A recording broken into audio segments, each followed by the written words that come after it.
हे दोस्तों, आप लोग का स्वागत है मेरे चैनल पर। आप देख रहे क्रेजी फॉर भोजपुरी। चलो वीडियो स्टार्ट करते हैं। अरविंद अकेला कल्लू जी का तीसरा बोलबम सॉन्ग आ गया। सॉन्ग का नाम है मेहरारू से मांगे चिलम, जिसका भाई फर्स्ट लुक पोस्टर रिलीज होला और पोस्टर देख के लग रहा है एक सॉन्ग एकदम बाउल एकदम धांसू होने वाला है। तो ये सॉन्ग के बारे में बात करने वाला और एक न्यू सॉन्ग के बारे में बात करने वाले है जो अरविंद अकेला कल्लू जी का ही सॉन्ग होने वाला है। तो वीडियो को पूरा लास्ट तक ले देखो। मेरे चैनल पर नए रहोगे तो सब्सक्राइब करके रखो। भोजपुरी का हर खबर सबसे पहले मेरे चैनल पर आता।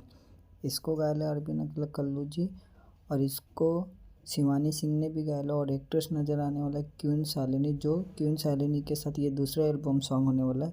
और इसको लेके प्रणव बिहारी और म्यूजिक डायरेक्टर है प्रियांशु सिंह। और बात करते हैं सेकेंड सॉन्ग, जो सॉन्ग का नाम है अखिया बा कइले गलती, जिसका भाई फर्स्ट लुक पोस्टर रिलीज होला और ये मूवी में का सॉन्ग होने वाला है। मूवी का नाम है प्रेम विवाह। इसको गाया अरविंद अकेला कल्लू जी, किरण कश्यप और इसको लिखे संगम आकाश और म्यूजिक डायरेक्टर है सूर्या सिंह। और ये सॉन्ग कल सुबह 6:30 बजे SRK म्यूजिक यूट्यूब चैनल पर रिलीज होने वाला। बात करते बोलबम सॉन्ग कब रिलीज हो रहा।